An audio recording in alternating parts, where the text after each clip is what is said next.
Hi everybody, this video is going to talk about the summation of infinite geometric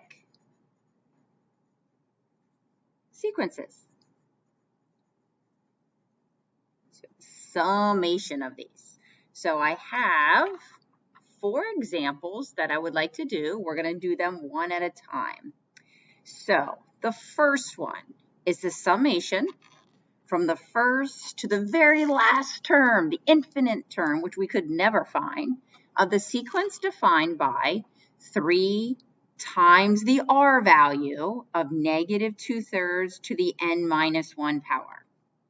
Okay, so this is our formula for summing an infinite sequence, and this is only when the absolute value of the r value, that means take off the sign if it's negative, is less than 1. So that's absolute value notation to show that the r value must be small.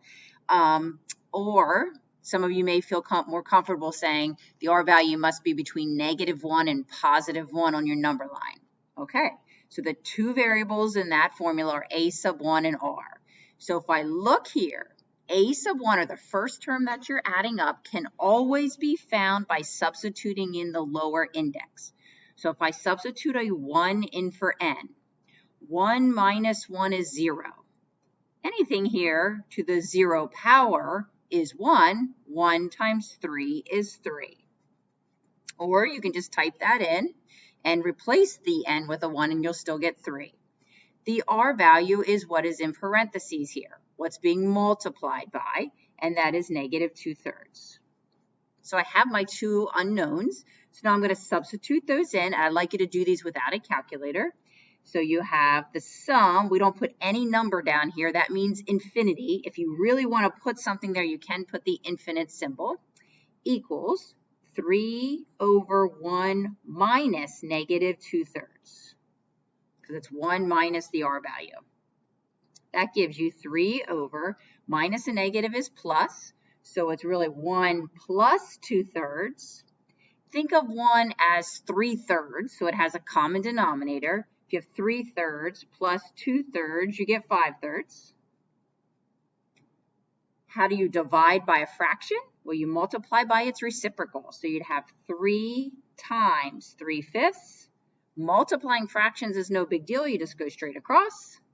Answer is 9/5. Okay, let's go to our next one. Take a minute and jot this down again. We know it is summation. We're summing all the numbers in the sequence. I know it's geometric because I am multiplying by something raised to a power. So the 2 unknowns are a sub 1 and r. So let's plug in this number here at the bottom. 1 minus 1 is 0. Anything to the 0 power is 1. 1 times 4 is 4. What's my r value? What are we multiplying by each time? Well, we're multiplying by 2. Is 2 one of the r values that works? No, it is not. It's too big. Cannot do. Cannot do. Cannot add up those numbers. It would be way, way too high. It would be infinity. Cannot do. Okay, now let's go to number 3.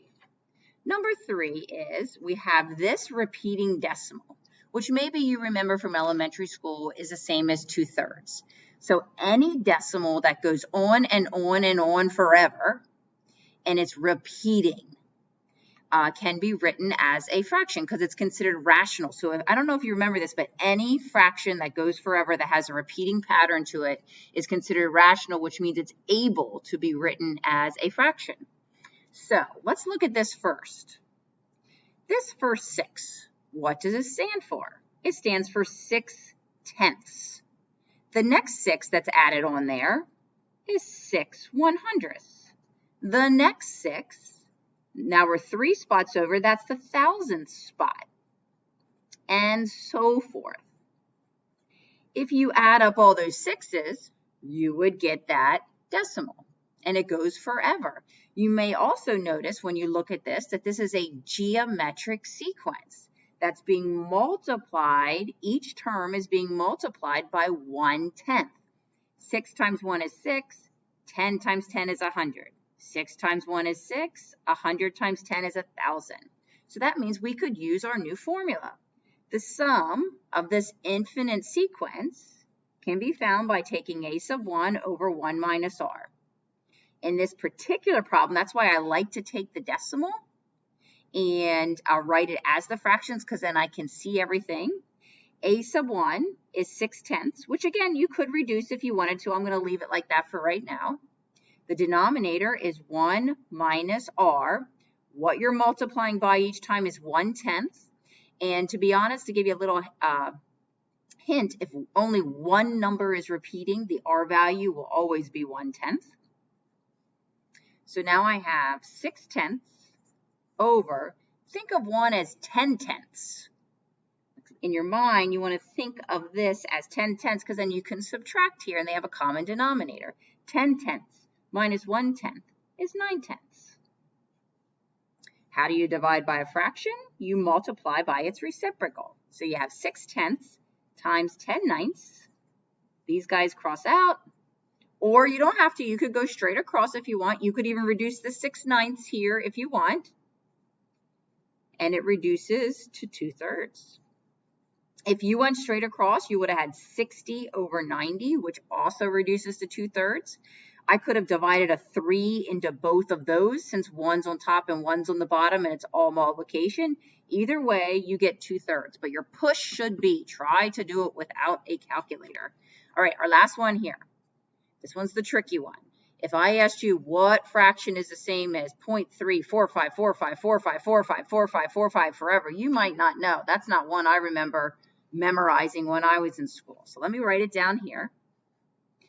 0.345454545, and so forth. First thing I do is notice what's repeating. What's repeating is the 4, 5. This 3 is not part of the repeating pattern, but it is still part of the number. So what I do if that happens is I put that in a box and put a star next to it because I do not want to forget it. But I want to focus on the 45 that's repeating over and over again. So let's write it just like we did here with the fractions. This 45, because it's ending at the third spot over, is 45 over 1,000. Plus the next 45 is actually 45 over 100,000. It is ending 2 more spots over, so there should be 2 more zeros on the bottom, making it 100,000. Then the next 45, here's what I like to do. I'll write 100,000 and just add 2 zeros to it because it's 2 more spots over, and so forth. So now I see a geometric sequence where the r value is definitely less than 1. So I'm going to use my formula, a sub 1 over 1 minus r. A sub 1 is right here, 45 over 1,000, which again, you could reduce if you wanted to. 1 minus, what is my r value?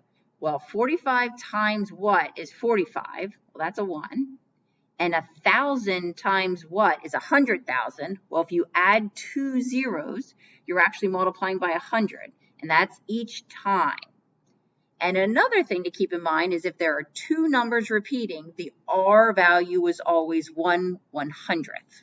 Okay, so let's go from here. So we have 45 over 1,000 over, think of this 1 as 100 over 100, so you have common denominators. 100 over 100 minus 1 over 100 is 99 over 100. How do you divide by a fraction? So you have 45 over 1,000 times 100 over 99. Now, you can multiply straight across. The numbers are kind of big in this one. So I like to reduce things top to bottom. For example, I know 100 goes into 100 one time, and 100 goes into here 10 times. I also know that 9 goes into 45 5 times, and 9 goes into 99 11 times. Now I have a 5 and a 1 being multiplied on top, a 10 and an 11 being multiplied on the bottom.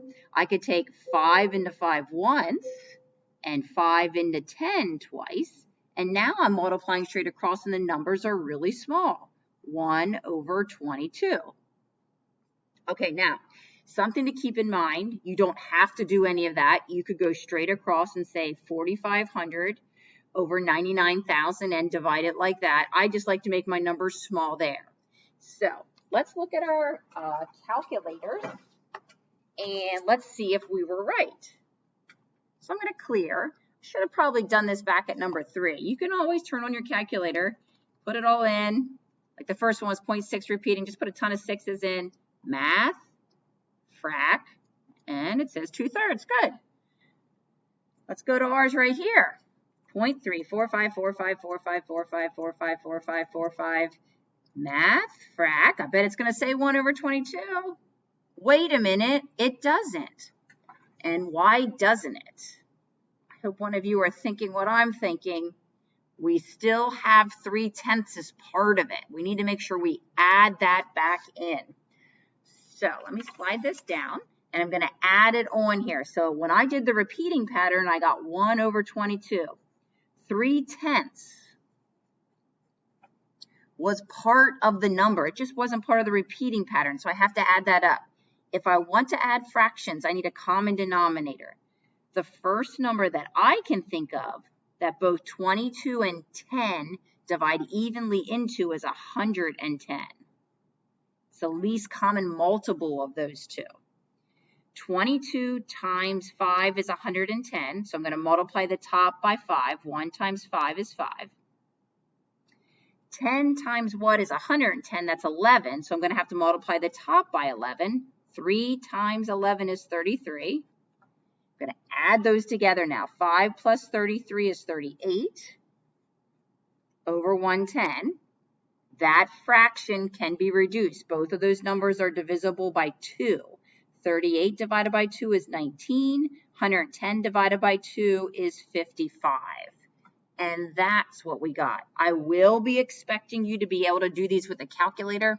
Those of you who will be taking SATs or college placement exams, I do see this a lot, even though the SATs may be waived for you. College placement exams many times have a non-calculator section, and it will involve these things.